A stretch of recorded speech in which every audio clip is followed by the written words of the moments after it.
நல்லது பண்றதுக்கு அரசியலுக்கு வாங்கடா, கொள்ளை அடிக்கிறது கொலை பண்றதுக்கு அரசியலுக்கு.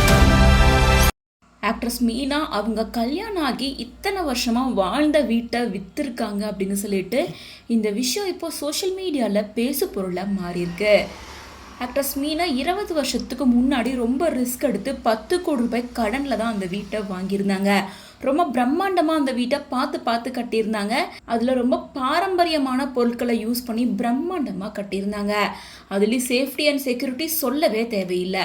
சென்னை ஃபுல்லாக வெள்ளம் வந்தாலும் அவங்க வீட்டுக்குள்ளே தண்ணி வராது அப்படின்ற மாதிரி ஒரு கார்டன் அப்படின்னு சொல்லிட்டு ரொம்ப பிரம்மாண்டமான முறையில் நுண்ணறிவோட பார்த்து கட்டியிருந்தாங்க. இந்த நிலையில் கலநயத்தோட பாரம்பரியத்தோட கட்டியிருக்காங்க அப்படிங்கிறனால இந்த பங்களாவோட மதிப்பு நாளுக்கு நாள் அதிகமாயிட்டே போகுது. ஸோ அதனால் வெளிநாட்டை சேர்ந்த தம்பதியர் இந்த வீட்டை வாங்கலாம் அப்படின்னு ஆர்வம் காமிச்சிருக்காங்க. ஸோ அதனால் மீனா தன்னோட வீட்டை விற்கலாம் அப்படின்ற முடிவுக்கு வந்திருக்காங்க. சுமார் 100 கோடி ரூபாய் வரைக்கும் இந்த வீட்டுக்கு விற்கணும் அப்படின்னு சொல்லி மீனா பேரம் பேசியிருக்காங்க. அவங்க 100 கோடி ரூபாய்க்கு வாங்குறதுக்கு சம்மதமும் தெரிவிச்சிருக்காங்க. ஒரு காலத்தில் 10 கோடி ரூபாய் கடன் சுமையில் இருந்த மீனாவுக்கு இந்த வீடு ரொம்ப பாரமாக இருந்திருக்கு. இருந்தாலும் கஷ்டப்பட்டு அந்த வீட்டோட கடனெல்லாம் கட்டி முடிச்சதுக்கு அப்புறமா தன்னோட கணவர் லாக்டவுன் டைமில் இறந்து போயிருந்தாரு. அதுக்கப்புறமா மீனா சினிமாவில் நடிக்க ஆரம்பிச்சிருந்தாங்க. தமிழ், தெலுங்கு, மலையாளம் அப்படின்னு 3 லாங்குவேஜ்லையும் மறுபடியும் ரீஎன்ட்ரி கொடுத்துருந்தாங்க.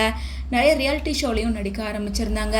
ஸோ இப்படிப்பட்ட சூழ்நிலையில் 10 கோடி ரூபாய்க்கு வாங்கின வீட்டை 100 கோடி ரூபாய்க்கு 90% லாபத்தோட இந்த வீட்டை விற்றுருக்காங்க. ஸோ அதனால் இது நல்ல லாபத்தை மீனாவுக்கு கொடுத்துருக்கும். நல்லா பிளான் பண்ணி வீட்டை விற்றுருக்காங்க. ரொம்ப டேலண்ட் ஆனவங்க அப்படின்னு சொல்லிட்டு பலருமே மீனாவை ஒரு பக்கம் பாராட்டிட்டு இருக்காங்க. அது மட்டும் இல்லாமல் சமீபத்தில் மும்பையில் இவங்களோட அப்பார்ட்மெண்ட் இவங்க சேல் பண்ணியிருக்காங்க அப்படின்றதும் குறிப்பிடத்தக்கது. மக்களுக்கு நல்லது பண்றதுக்கு அரசியலுக்கு வாங்கடா, கொள்ளை அடிக்கிறது கொலை பண்றதுக்கு அரசியலுக்கு.